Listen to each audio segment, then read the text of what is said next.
Netanyahu ने एक ऐसी लड़ाई शुरू की है जो कभी खत्म नहीं होगी और जब खत्म होगी तो केवल सिर्फ और सिर्फ इजरायली लाशों का ढेर मिलेगा। अमरीश मिश्रा स्पीक्स में आपका स्वागत है।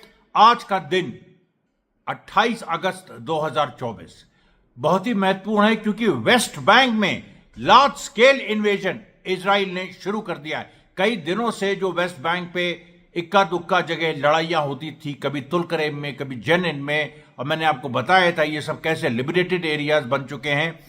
और उसके बाद ट्यूबस में, नाबलस में, कलकिलिया में, उधर साउथ जेरूसलम में रमल्ला का जो एरिया है वहां पर हिब्रोन वगैरह सब, ये जो जेरिको, इन सब जगह जो छुटपुट लड़ाइयां चलती रहती थी। और नॉर्थ वेस्टर्न जो वेस्ट बैंक का नॉर्दर्न इलाका है जहां पर जेनिन है, तुलकरेम है, ट्यूबस है, नाबलस है, वहां तो लिबरेटेड एरियाज हो ही गए थे। आईडीएफ के चेक पॉइंट्स हटा दिए गए थे। पूरे वेस्ट बैंक में आप सोचिए, गाजा को एक तरफ करिए आज, हालांकि गाजा में भी लगातार पैरेलल लड़ाई चलती रही, वो भी हम आपको रिपोर्ट करेंगे। लेकिन वेस्ट बैंक में कम से कम हजारों इजरायली सैनिक इस समय एक बड़ा इन्वेजन कर रहे हैं। हर दिशा से वेस्ट बैंक को घेरा जा रहा है। और आपको बता दें कि 2002 के बाद का ये सबसे बड़ा ऑपरेशन है। 2002 के बाद 2002 में लास्ट इस तरह का एक बड़ा ऑपरेशन होता है, यानी 22 साल पहले। और इसको जो फिलिस्तीनी रेजिस्टेंस ने दो नाम दिए हैं, रॉथ ऑफ द फ्री, जो लोग आजाद हैं, आजाद योद्धाओं का मिजाज, आजाद योद्धाओं का खौफ, गर्मी उनका गुस्सा, और उसके साथ साथ हॉरर ऑफ द कैंप्स, कि जो कैंप्स हैं, जो वेस्ट बैंक में कैंप्स हैं, वो एक वहशत का संदेश लेके आए हैं। और वो ये जो वहशत है, ये जो हॉरर है, ये इजरायलियों को ग्रीट कर रही है। और आपको बता दें, जो सच्चाई, जिस तरीके से लड़ाई हुई है उसके बारे में, उसका एक एक डिटेल आप तो जानते हैं। हम जब भी इस तरह की जंग होती है, जंग की खबरों में हम अंदर घुस जाते हैं और उसमें हम एक एक उसकी बारीकियां निकालते हैं। तो देखिए, सबसे पहले क्या हुआ, आप जेनिन देखिए। जेनिन नॉर्दर्न मोस्ट एरिया है वेस्ट बैंक में, और जेनिन में जो हमला हुआ और उसके साथ साथ जो तुलकरेम में हमला हुआ, उसमें आईडीएफ की फोर्सेस ये समझ रही थी कि आमने सामने की लड़ाई में फिलिस्तीनी टिक नहीं पाएंगे। अब इस बारे में हमने आपको कई बार बताया है कि वेस्ट बैंक गाजा से फर्क है। वेस्ट बैंक में उस तरह से टनल्स नहीं है, फैला हुआ इलाका है, उसमें रूरल एरिया बहुत है, उसमें माउंटेन्स भी है, और इस तरीके से जिसको हम लोग सपाट इलाके कहते हैं, मैदानी इलाके, वो बहुत है। तो वहां पर वेस्ट बैंक में जब जिस तरीके से इन्वेजन किया इजरायली फोर्सेस ने, एक बड़े फॉर्मेशन में, कि एक साथ करीब एक उसमें जैसे मतलब एक कोई कंपनी एक लाइन बना के नहीं जा रही, बल्कि एक कॉलम बना के नहीं जा रही, बल्कि लाइन करीब 500 सोल्जर्स की एक साथ अटैक करी, जैसे कन्वेंशनल वॉरफेयर में होता है। उस तरीके से उन्होंने सोचा था कि इतनी बड़ी जो 500-600 इजरायली सोल्जर्स लीड कर रहे हैं, पीछे हजारों हैं, टैंक्स हैं, आर्मर्ड कैरियर्स हैं, शिनबेत के ऑपरेटिव्स हैं, स्नाइपर्स हैं, मतलब जैसे पूरा किसी शहर पे जैसे अटैक होता है, जैसे भी यूक्रेन ने कर्स्क पे किया जो विफल हो गया, या शुरुआत में रशिया ने जिस तरह से यूक्रेन पे अटैक किया था पूरे एक बैटल फॉर्मेशन के साथ, उस तरीके से इजरायलियों ने हमला किया। और उनको ये लग रहा था, उनको ये उम्मीद थी कि इस तरीके के फॉर्मेशन को देख के रेजिस्टेंस फाइटर्स रिट्रीट कर जाएंगे, पीछे हट जाएंगे। और ये ड्रामा किया, ये नाटक जिसको हम लोग मिलिट्री भाषा में फेंट कहते हैं, FEINT, the resistance fighters of the Palestinian resistance fighters, they created a feint. उन्होंने एक छलावा, या उसको कहिए एक मिराज क्रिएट किया, जिसमें उन्होंने ये दिखाया कि उनके जो फाइटर्स हैं, जो छोटी संख्या में कुछ जगह पर हैं, वो आईडीएफ की इतनी बड़ी फौज को देख के वो पीछे हट रहे। वो पीछे हटते गए और आईडीएफ की फोर्सेस आगे बढ़ती गई। जेनिन और तुलकरेम की बात मैं इस समय खास तौर पे कर रहा हूं, ट्यूबस और नाबलस में फिर आऊंगा।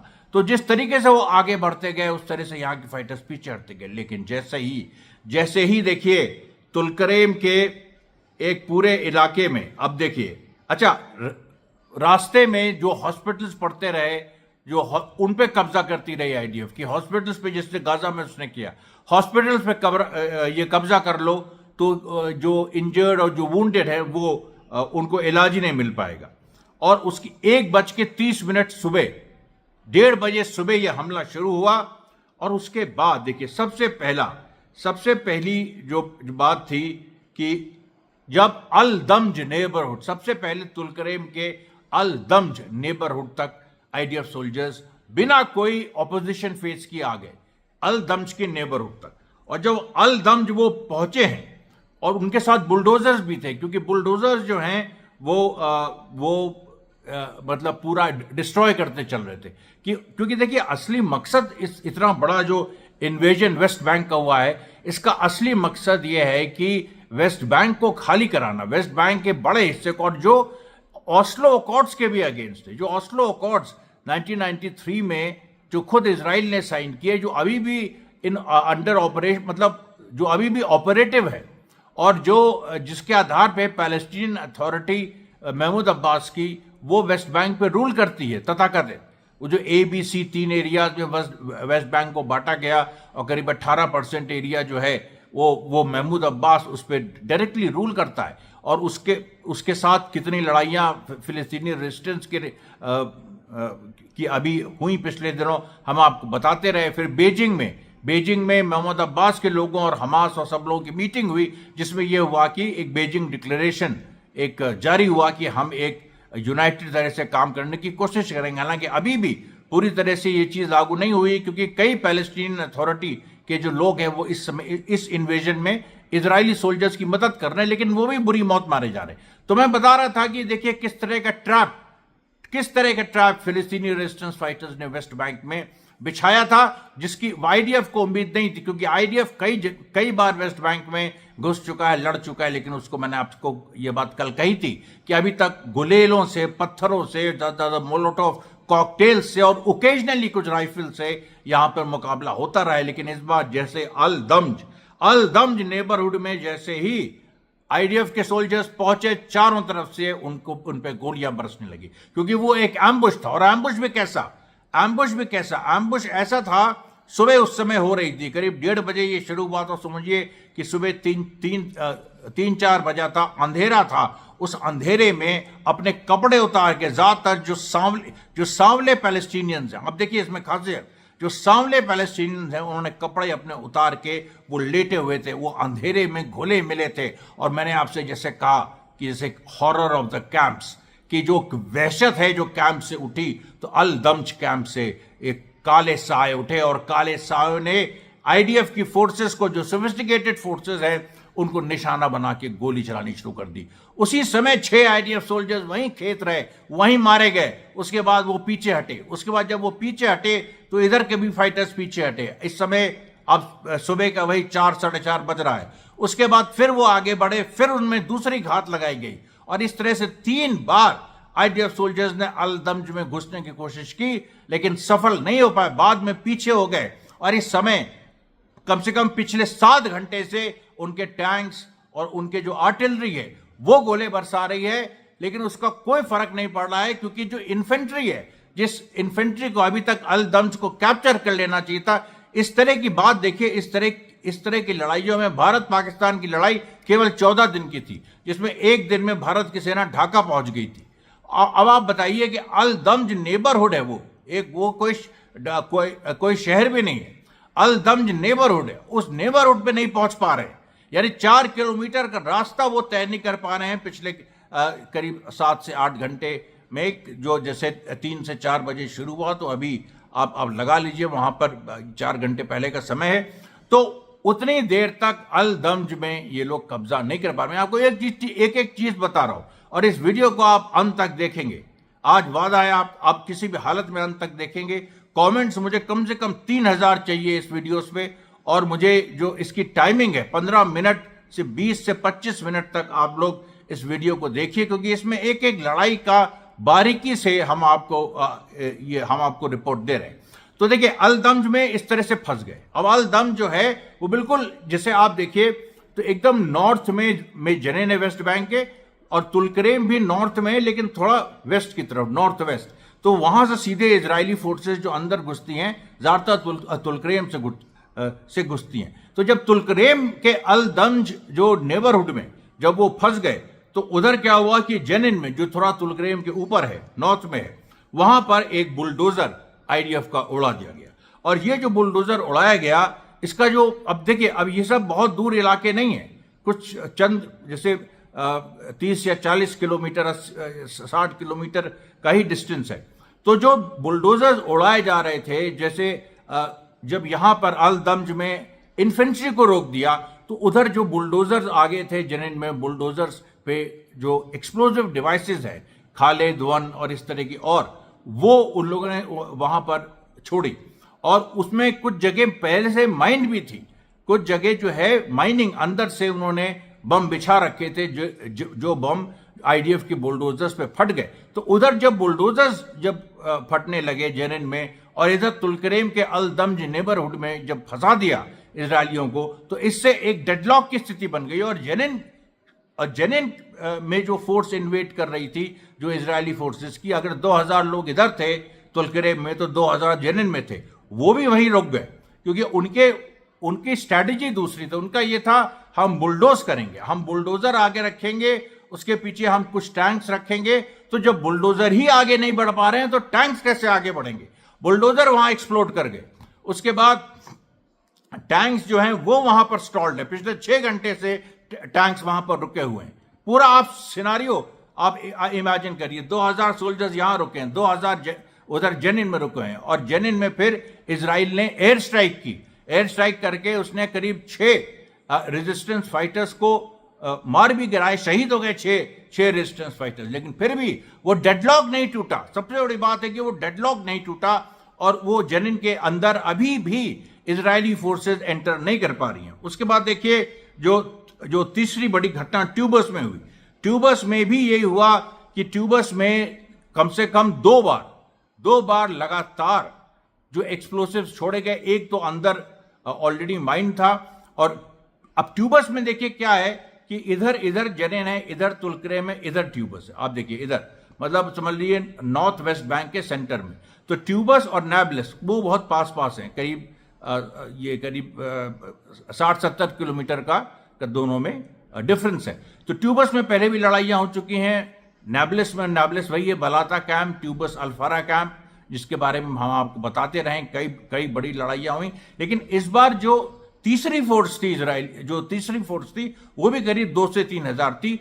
उसने पूरा एक चक्कर काटा और वो तुलकरेम को अवॉइड करते हुए सीधे नाब्लस और ट्यूबस में उसने हमला किया। ये बहुत बड़ी प्लानिंग है। 1857 में आपको बता दें, जब लखनऊ पे जो फाइनल असॉल्ट अंग्रेजों ने किया था, इसी तरह से किया था। कई जगह से वो घुसे थे, कई जगह से, क्योंकि अंग्रेज लखनऊ में हार रहे थे, 9 महीने से लगातार कोशिश कर रहे थे, वो उनको सफलता नहीं मिल रही थी, तो वो 3 जगह से घुसे और वो वहां भी फंसा दिए गए, वो अलग बात है।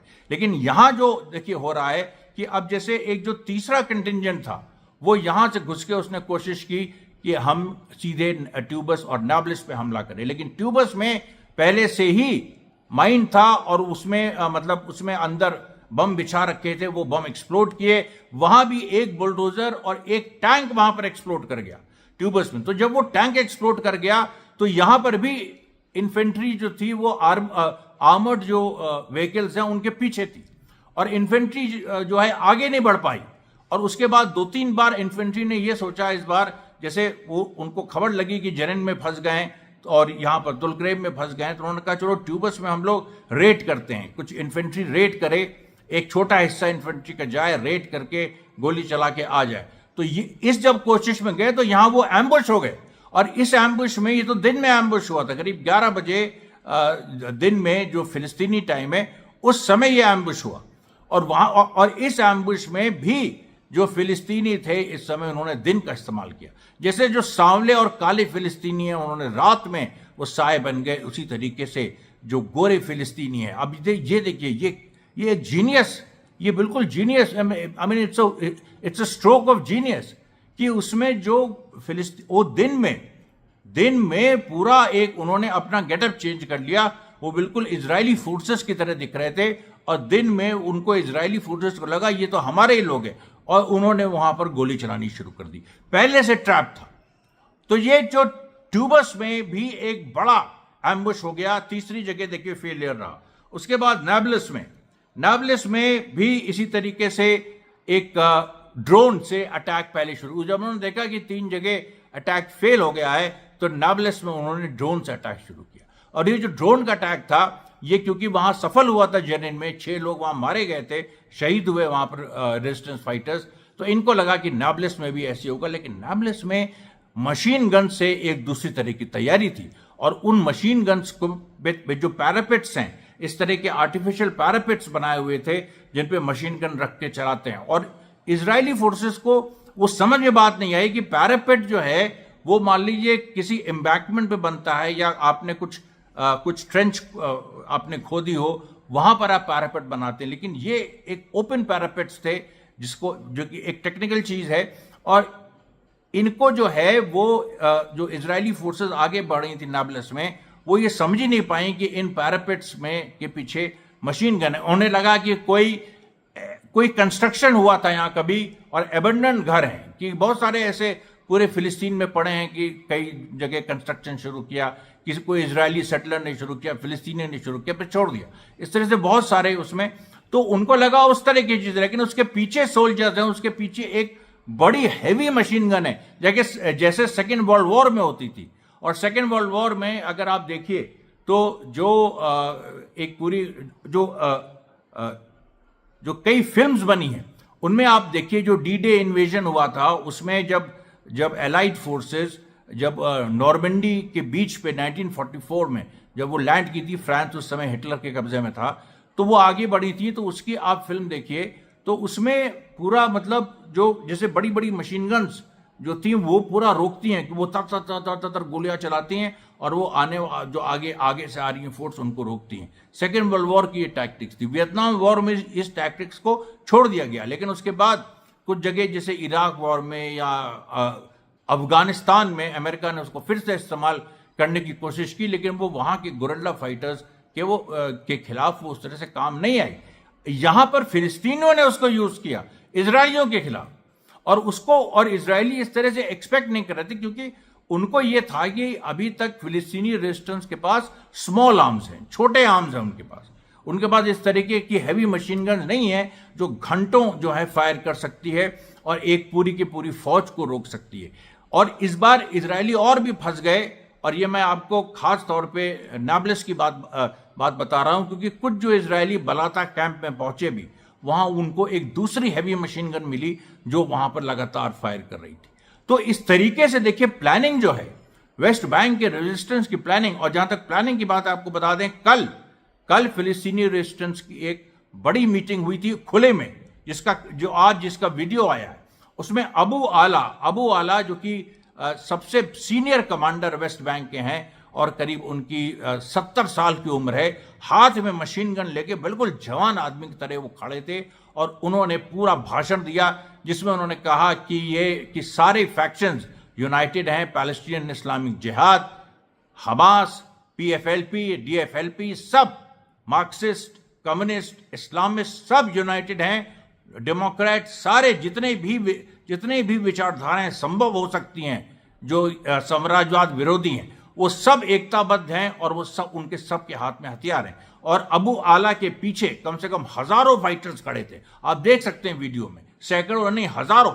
तो पूरी जो ये तैयारी थी, ये देखिए इस तरह के सीनियर कमांडर्स जो कि यहिया सिनवार के डायरेक्ट टच में हैं, और वहां से पूरे इंस्ट्रक्शन जिस तरह से आए और जिस तरह से पूरी सजावट हुई, और भी जो अबू आला के अंडर जो और बड़े बड़े जो कमांडर्स मतलब जो अलग अलग फैक्शंस के कमांडर्स थे, उन्होंने अपनी अलग अलग जगह उनको रणनीति के तहत उनको पोस्ट किया गया। तो देखिए हमने जेनिन से शुरू किया, तुलकरेम पे आए, ट्यूबस पे आए, नाब्लस पे आए, तो ये देखिए लगातार। उसके बाद अल खलील भी नॉर्थ वेस्ट बैंक में। अब अल खलील में की जो पूरा इलाका है, वहां पर एक मार्श पड़ता है, एक दलदल जैसी जगह, मतलब जिसको हम लोग दलदल नहीं कहेंगे क्योंकि दलदल में तो क्विक सैंड होता है, उसमें तो आदमी सीधे अंदर घुस जाता है, लेकिन जैसे फिसलन जो होती है मार्शेस की, उस तरह की जैसे खाड़ी कह लीजिए उसको, खाड़ी भी सही शब्द नहीं है, खाड़ी तो खैर समुद्र के पास हो गई, लेकिन जो मार्शेस होते हैं उनमें जिसमें स्लिपरी होते हैं, वहां पर एक ट्रैप अल खलील में फिलिस्तीनी रेजिस्टेंस फाइटर्स ने लगाया हुआ था। और इजरायली सोल्जर्स को उन्होंने ल्यूर किया। एक छोटा हिस्सा पहले फिलिस्तीनी रेजिस्टेंस को फायर करके भागा। जब इजरायली फोर्सेस ने पीछा किया तो वो उस दलदल में फंसे और वहां पर उनके पैर स्लिप करने लगे। वो ऐसा कोई डीप दलदल नहीं था कि उसमें आप अंदर समा जाएंगे, नहीं, लेकिन उनके पैर स्लिप कर गए। जब पैर स्लिप कर गए तो एक के बाद एक आप सोचिए, जो वहां पर धड़ धड़ धड़, मतलब कम से कम दर्जनों आईडीएफ सोल्जर्स जब गिरने लगे पैर स्लिप होने से, अभी गोली नहीं चली है, अभी केवल पैर स्लिप हो रहा है, तो वहां पर जो उनके पीछे फोर्सेस थी ऑब्वियसली वो चौकन्नी हो गई। उनको लगा कि कोई बड़ा ट्रैप ना हो, लेकिन उस समय तक कोई गोली नहीं चली। फिलिस्तीनी रेजिस्टेंस ने जो आईडीएफ के सोल्जर्स ऐसे स्लिप होकर गिरे थे उनको उठने दिया, उनको वापस फॉर्मेशन में आने दिया, फिर वो फॉर्मेशन के साथ आगे बढ़े, तब गोली चलाई। लेकिन तब उस समय तक जो खेल था वो हो चुका था। एक बड़ा हिस्सा जो एडवांस गार्ड था, जिसके साथ देखिए क्या होता है, मैं आपको बताऊं इसके पीछे की जो रणनीति है, जो साइकोलॉजी है। जब ऐसे ओपन फोर्स अटैक करती है तो जो एडवांस गार्ड होता है, जो चार्ज करता है, अभी इजरायलियों ने चार्ज किया अल खलील में, अब जो चार्ज करता है वो अगर एडवांस लाइन ही गिर जाए, अब आप सोचिए ये जो चार्ज वाला पूरा एलिमेंट है ये 19वीं सेंचुरी में था, फर्स्ट वर्ल्ड वॉर तक था, उसके बाद काफी कम हुआ, लेकिन अभी फिर से वो रिवाइव हो रहा है। क्योंकि जहां एक आपको बड़े बड़े, जैसे अभी ये था कि भाई जैसे गाजा में तो क्योंकि टनल्स हैं और अंडरग्राउंड वॉरफेयर है, तो वो ऊपर से हवाई फायर इजराइल एयर स्ट्राइक्स करता है। लेकिन वेस्ट बैंक जैसी जगह पे जहां उसको ये उम्मीद है कि यहाँ छोटी स्ट्राइक करके हम जीत सकते हैं, वहां पर अभी भी वो चार्ज वाले फॉर्मेशन में जो 19वीं सेंचुरी में जैसे सोल्जर्स चार्ज करते थे, उस तरह की स्थिति अभी भी इजराइल की थी और इस चीज को फिलिस्तीनी रेजिस्टेंस समझ रहा था। तो अब लेकिन इसमें क्या होता है कि जब चार्ज करते हैं सोल्जर्स, तो आगे की लाइन और आगे की दो लाइन अगर वहां मतलब वो मरी भी नहीं, कोई अगर उनको गोली भी लगती तब भी एक बात होती कि जो पीछे की लाइन है उनमें एक उन्माद पैदा होता कि देखो आगे वाले मारे गए, अब हम चार्ज करेंगे। लेकिन आगे वाले फिसल के गिर गए। अब बताइए कितना बड़ा ये खेल है। इसमें बिल्कुल जिसको कहते हैं कि बिल्कुल बेवकूफ बना दिया। और कल मैंने जो शब्द यूज किया था, मतलब एकदम उनको एकदम संट हो गए। और ये जो हम लोग के एक अवधि में है शब्द संट, तो एकदम या एक और शब्द है सनाका खा गए, जो पुरानी अवधि है सनाका खा गए। और ऐसे सनाका खाए कि उसके बाद वो चार्ज ही नहीं कर पाए। और जब वो बहुत ही वीक एक पोजीशन में जब उन्होंने चार्ज किया, तो उसके बाद सीधे फिलिस्तीनी फाइटर्स ने दोनों तरफ से गोली चला दी। केवल 11 फिलिस्तीनी फाइटर थे, उधर करीब 500 इजरायली फोर्सेस ने ये अल खलील में अटैक किया था, 400 से 500। और उनके साथ शिन बेत के लोग थे, उनके साथ स्नाइपर्स थे जिन्होंने कोशिश की कि अल खलील के डिफरेंट एरियाज में घुस के और घरों पे कब्जा कर ले। वहां पर घरों के अंदर से वहां पर लोगों ने वहां गोली मारी। वहां पर भी रेजिस्टेंस फाइटर्स बने थे कि कोई स्नाइपर की पोजीशन ही नहीं बनने दो। स्नाइपर की पोजीशन अगर बनने नहीं दोगे तो उसके बाद वो जब भाई स्नाइपर को एक प्रोटेक्टेड एनवायरनमेंट चाहिए, उसको एक ऐसी जगह चाहिए जहां वो देर तक रह सकता है, क्योंकि स्नाइपर का काम होता है देर तक एक जगह रहना और धीरे धीरे करके एक एक करके मारना। तो जब उसको एक ऐसा कोई आउटपोस्ट बनने नहीं दिया, तो उसके बाद एक अल खलील की लड़ाई भी बुरी तरीके से संकट में फंस गई। और फिर देखिए, जो आप सोचिए कि कम से कम 1000 से ऊपर, आज के दिन 1000 से ऊपर इजरायली सोल्जर्स इंजर्ड हुए। बेथलेहम में क्या हुआ? बेथलेहम में वहां पर भी इस तरह से अटैक हुआ, जो कि जेरूशलम के पास है। वहां पर ऐसा लगा इजरायली फोर्सेस को कि वो सफल हुए हैं, क्योंकि वो ज्यादातर जो है वो एक शहरी इलाका है। अब वहां पर पत्थर, पुराने तरह के पत्थर लगे हैं और उस तरह से जैसे जो पेबल्ड स्ट्रीट्स होती हैं उस तरह की बेथलेहम की स्ट्रीट्स है।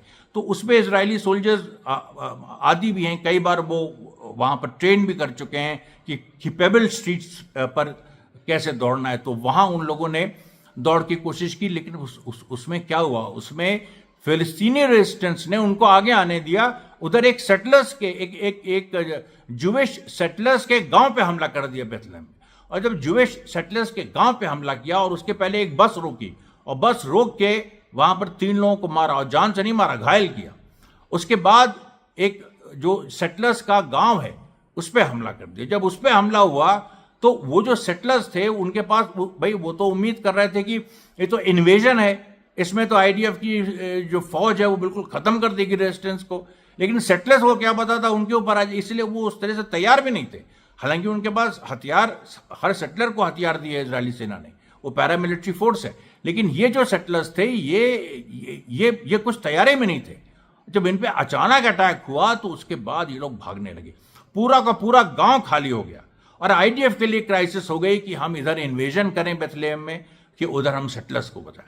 और बेथलेहम में इसलिए इंपॉर्टेंट है क्योंकि बेथलेहम में जेरूसलम में अल अक्सा मस्जिद है, जिस अल अक्सा मस्जिद में बेन गिवर घुस के ये ऐलान कर चुका है कि हम इसको एक जूइश टेंपल बनाएंगे, ये बेन गिवर ऐलान कर चुका है। और उसके जवाब में आज लेकिन जो बात हुई, जब ये सब घटनाएं हो रही हैं बेथलेहम में, जब सेटलर्स को दौड़ाया जा रहा है, जब इजरायली फोर्सेस कंफ्यूज्ड हैं, बीच में फंसी हुई हैं, उनको नहीं समझ में आ रहा है कि वो क्या करें, उस समय फिलिस्तीनियों ने वहां पर नारे लगाए, उस समय मेगाफोन से ये संदेश दिया कि जिस तरह से 2001 में जीवी नाम का एक इजरायली मिनिस्टर था, जीवी ZEEVI, उसने ये बात कही थी कि हम अल अक्सा मस्जिद को जूइश टेंपल में कन्वर्ट कर देंगे।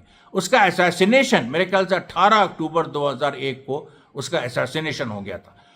तो मेगाफोन से ये कह रहे थे कि तुम आईडीएफ सोल्जर्स को, फिलिस्तीनी रेजिस्टेंस के फाइटर्स, कि तुम जाओ अपने आका बिन गिवर के पास, उसका बहुत जल्द उसका वही हाल होगा जो जीवी का हाल हुआ है। और जीवी को मारने के बाद उसको ट्रक से उसकी लाश बांध के पूरे एरिया में, उस समय जेरूसलम के पास एक एरिया था, वहां पर उसकी लाश जो है जीप में बांध के फिलिस्तीनी रेजिस्टेंस ने घुमाई थी।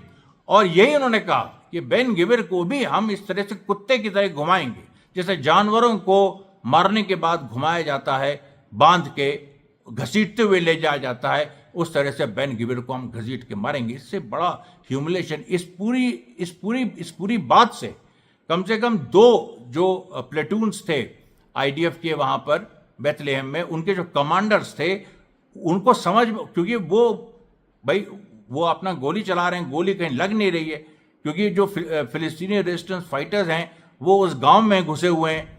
उस गांव में अगर आप जाओगे तो यहाँ के एरिया छोड़ दोगे, यहाँ से भी गोलियां, मतलब शहर में जहाँ पर पेबल स्ट्रीट है वहाँ से भी गोलियां चलने लगी हैं।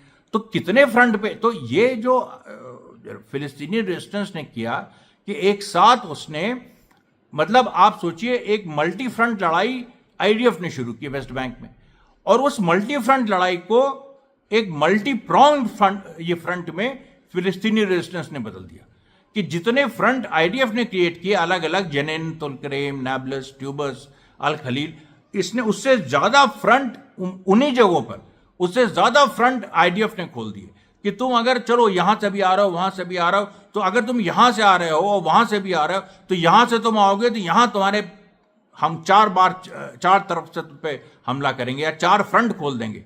4 तरफ से हमला केवल नहीं, 4 फ्रंट का मतलब है कि जैसे एक तरफ से हमला किया तो उसके बगल में एक जगह और लड़ाई शुरू हो गई, उसके बगल में, क्योंकि हर जगह जूइश सेटलमेंट्स है, तो उन्होंने वहां गोली चलानी शुरू कर दी, तो वो एक फ्रंट हो गया ना। तो पूरा आईडीएफ बिखर गई, उसको ये लगा कि हमें इसको, क्योंकि ये, and this was not part of the plan. So basically what happened was that the Palestinian resistance, they broke the back of the Israeli West Bank plan, the whole military plan, the whole military plan of the IDF. The resistance was able to break that plan. और उसको टुकड़ों में जो तोड़ के उन्होंने जिस तरीके से तो IDF को लगा कि अरे यार, ये तो मतलब आप बताओ कि हमें एक जगह ट्रेनिंग दी गई थी, ऑर्डर दिया गया था कि यहाँ पर हैं, यहाँ पर हम मारेंगे, और उधर जेनिन के लोग अपना काम कर रहे हैं, तुलकरेम में जो आईडीएफ घुसी वो अपना काम कर रही होगी, सब जगह लेकिन फंसी है। और यहाँ भी जाके फंस गए वो बेथलेहम में। जब बेथलेहम में फंस गए तो रमल्ला वगैरह में जो आईडीएफ की फोर्सेस थी, वो उनको भी जब ये खबर पहुंची कि बेथलेहम में इस तरीके से फंस गए हैं आईडीएफ की फोर्सेस, तो वो वहाँ की तरफ भागी। और जब वहाँ की तरफ भागी तो उनको दूसरा नज़ारा दिखाई पड़ा, क्योंकि रमल्ला से ही आईडीएफ सोल्जर, ये जो फिलिस्तीनी रेजिस्टेंस है, इसने पीछा करना शुरू कर दिया था, और ये पीछे से ये मारना शुरू किया इसने। उसमें कई आईडीएफ के सोल्जर्स घायल हो गए।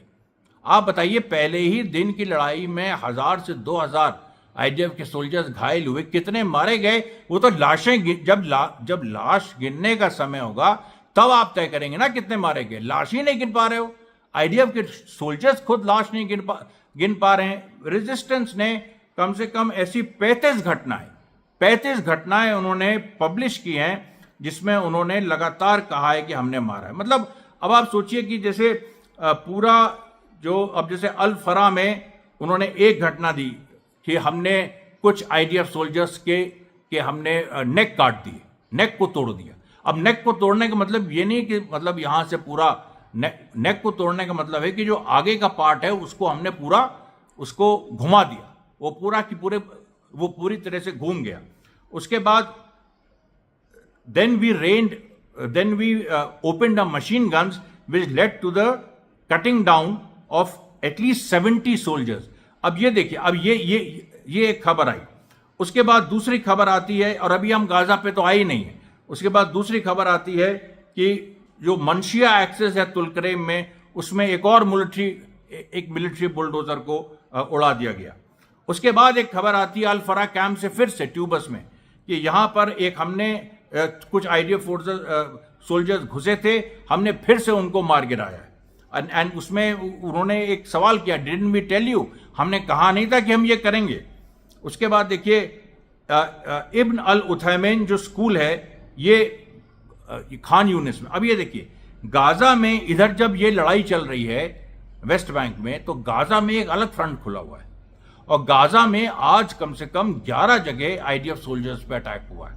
और ये पूरा टाइम था और ये प्लान था। जब इधर वेस्ट बैंक में जब शुरू हुआ तो ऐसी बात नहीं थी कि आईडीएफ की फोर्सेस गाजा छोड़ के वेस्ट बैंक जाना था, इसलिए नहीं, ये दिखाने के लिए कि ये दिन आज का फिलिस्तीनी रेजिस्टेंस के नाम है, इसलिए फिलिस्तीनी रेजिस्टेंस ने गाजा में भी कई जगह, जैसे अभी देखिए खान यूनिस में अल सत्तार अल शर्की एरिया है, इब्न अल उथैमिन स्कूल है, वहां पर यहां पर सीधे सीधे मारा इजरायली फोर्सेस को। उसके बाद उधर अल फरा से फिर तीसरी खबर आई, तीसरी या चौथी खबर, मैं तो काउंट ही भूल गया हूं, चौथी खबर आई कि फिर से अल फरा कैंप में मारे। उसके बाद फिर खान यूनिस से खबर आई कि जो ईस्टर्न पार्ट है वहां पर लोग मारे गए हैं, वहां इजरायली सोल्जर्स मारे गए हैं। उसके बाद देखिए अब वो वही जो मैं आपसे कह रहा था, सेटलर्स जो बेथलेहम में जिस गांव पे अटैक किया था, वहां से जब सेटलर्स भागने लगे तो कुछ फिलिस्तीनी युवाओं ने उन पर गाड़ी चढ़ा दी, रन ओवर ऑपरेशन कर दिया। रन ओवर ऑपरेशन में 7 जो जूइश सेटलर्स हैं वो घायल हो गए। अब ये देखिए कितनी मतलब बड़े क्षेत्रफल में पूरी लड़ाई हो रही है। गाजा, वेस्ट बैंक, मतलब अगर आप पूरा रेडियस इसका देखिए गाजा और वेस्ट बैंक के बीच का, और ये बीच में इजराइल पूरा आता है, तो आप देखिए कि जो कम्युनिकेशन है वो कैसे हो रहा है। और आप ये देखिए कि ये जो साइमल्टेनियस घटना है ऑलमोस्ट पैरेलल गाजा और वेस्ट बैंक में घटित हो रही हैं, ये कैसे हो रही हैं, ये संभव कैसे है। उसके बाद देखिए तुलकरेम में फिर आई अल दम्ज से खबर कि फिर से आगे बढ़ने की कोशिश की आईडीएफ ने, फिर मार गिराया। फिर अल फरा से खबर आई, फिर उसके बाद गाजा से खबर आई कि ट्रायंगल एरिया जो अल जैतून का है, जिसमें अल सिक्का स्ट्रीट है, वहां पर एक एम्बुश हुआ है जिसमें इजरायली सोल्जर्स मारे गए हैं। उसके बाद देखिए फिर जो बेथलेहम में जब आईडीएफ सोल्जर्स ने देखा कि जूविश सेटलर्स के गांव पे हमला किया है पैलेस्टीनियन रेजिस्टेंस फाइटर्स ने, तो उन्होंने भी एक पैलेस्टीनियन सेटलर्स के गांव में घुस गए, वहां पर कुछ लोगों को एब्डक्ट करने की कोशिश की, लेकिन ये उनके मिशन में था ही नहीं। उनके कमांडर्स कहते रहे कि ये हमारे मिशन में ही नहीं है, इससे ये एक ट्रैप भी हो सकता है। और ट्रैप था वो, क्योंकि जब वो उन पैलेस्टीनियंस को एब्डक्ट करके ले जा रहे थे तो उसी पे रास्ते में उन पे हमला हो गया। जिनको वो एब्डक्ट करके ले जा रहे थे वो छूट गए, और उसमें भी आईडीएफ सोल्जर्स कई घायल हुए या मारे गए। फिर आप देखिए नूर शम्स कैंप जो कि अल दम्ज के पास ही है, नूर शम्स कैंप तक कुछ आईडीएफ के सोल्जर्स ने सोचा कि हम एक मतलब मेन फोर्स को छोड़ के एक कमांडर को आइडिया आया कि हम इस तरह से घूम के जाएं और सीधे नूर शम्स कैंप पे हमला करें, क्योंकि रेजिस्टेंस के फाइटर सोच रहे हैं कि अल दम्ज नेबरहुड में हमको फंसा के रखा हुआ है, तो तो हम अगर सीधे नूर शम्स कैंप पहुंच जाएं, चाहे छोटी फोर्स पहुंचे, तो ये एक सरप्राइज एलिमेंट होगा, लेकिन उसके लिए वे तैयार थे।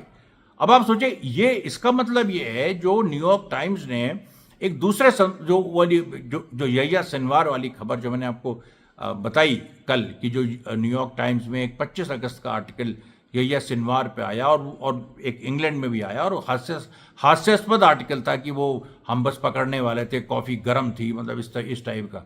तो उस न्यूयॉर्क टाइम्स के आर्टिकल में एक बात थी, उन्होंने एक लाइन थी जिसमें लोगों ने ध्यान नहीं दिया। वो लाइन ये थी कि हमास के पास आईडीएफ के जो मूवमेंट्स हैं उसकी एक्सेलेंट नॉलेज है।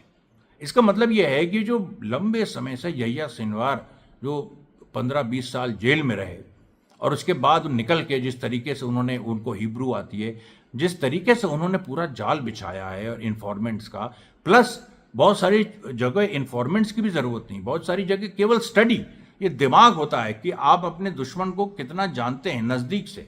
अब वो वही जान सकता है जो उनके साथ रहा है, चाहे उनकी कैद में रहा हो, लेकिन रहा है, उसने ऑब्जर्व किया है, एक एक चीज़ उसने ऑब्जर्व की है, तो वो जानता है कि एक ऐसी परिस्थिति में ये लोग कैसे रिएक्ट करेंगे। क्योंकि भाई थोड़ा बहुत फर्क हो सकता है कि एक व्यक्ति और दूसरे व्यक्ति में, लेकिन एक आर्मी की मेंटालिटी एक जैसी होती है, भेड़िया धसानी तो होता है उसमें, और स्पेशली इजरायली आर्मी। और उधर फिलिस्तीनी रेजिस्टेंस ने अपनी यूनिट्स को इम्प्रोवाइज करने का और क्रिएटिव होने की पूरी छूट दे रखी। तो उसके जो फाइटर्स हैं फिलिस्तीनी रेजिस्टेंस के, वो भी डिसिप्लिन में है, वो भी हायरार्की में है, लेकिन उनके पास एक दूसरी तरीके से उनके पास एक क्रिएटिविटी का रूम है बहुत बड़ा, जिस क्रिएटिविटी के रूम को मैंने बताया आपको कैसे उन्होंने यूज़ किया, अलग अलग जगहों पर उन्होंने किस तरीके से उसको यूज़ किया। उसके बाद आपको बता दें कि स्थिति वेस्ट बैंक में इस समय यह है कि इजरायली फोर्सेस का जो पूरा ऑफेंसिव है वो हॉल्ट हो गया है, वो रुक गया है। उनकी जो कोशिश थी कई जगह से हमला करके, जैसे मुझे याद आ रहा है 14 सितंबर 1857 जब दिल्ली में अंग्रेज़ों ने अटैक किया था, और कश्मीरी गेट से लाल किले का रास्ता केवल 3 किलोमीटर था, और 8 दिन लगे थे, 8 दिन कश्मीरी गेट से लाल किले पहुंचने में। और इतने अंग्रेजी जो मतलब ब्रिटिश फोर्सेस इतनी मारी गई थी कि 12,000 फोर्स एंटर की थी दिल्ली, और जब लाल किला वो पहुंची तो केवल 2,000 बच गए थे। तो ये देखिए पूरी जो एक सिचुएशन है, इजराइल को इससे भी बुरी हाल, क्योंकि उस समय तो बहुत सारी चीज़ें नहीं थी, उस समय कन्फ्यूजन था, भारतीय सेनाएं जान ही नहीं पाई कि वो जीत गए लड़ाई, अगर काउंटर अटैक हो जाता तो वो जीत जाती दिल्ली। लेकिन उस समय बहुत सारी ऐसी बातें हो गई, कुछ घर के भेदिए थे बड़े बड़े, कुछ बहादुर शाह जफर के कोर्ट में भी ऐसे भेदिए थे। लेकिन यहाँ पर तो एक अलग तरीके से पूरी रणनीति बनी है। यहाँ गाजा फ्रंट खुला हुआ है, उधर लेबनान अलग मार रहा है, लेबनान ने फिर से आज कम से कम 4 से 5 जगह मारा है। तो ये देखिए एक नए उसके साथ ये वीडियो लंबा हो रहा है, लेकिन बहुत बहुत आपका धन्यवाद कि आपने इसको देखा। बहुत ज़रूरी था, अगर हम समग्रता में ये सारी चीज़ें आपको नहीं बताते तो पूरी पिक्चर जो वॉर की पिक्चर है, जो एक वीडियो में दिखाते हैं आपको लोग पूरा सीन्स के साथ, वो मैंने आज आपको बताया है, एक दास्तान की तरह बताया है, और एक सच्ची दास्तान जिस तरह से आंखों के सामने घटित हो रही है। और कल मैं फिर आपके बीच आऊँगा। हो सकता है मैं ये वेस्ट बैंक की लड़ाई इस तरह से ही आगे बढ़ती रही तो हो सकता है कि मुझे पहले एक वीडियो और बनाना पड़े, और उसके बाद जो दूसरा 9 बजे वाला वीडियो है वो बनाऊं। तो इस पूरी उसमें आपका मैं इसमें बहुत बहुत फिर से अभिनंदन करता हूँ, आपका धन्यवाद करता हूँ कि आपने इतनी पेशेंस दिखाई। कल फिर मिलेंगे, तब तक के लिए धन्यवाद साथियों, बहुत बहुत धन्यवाद।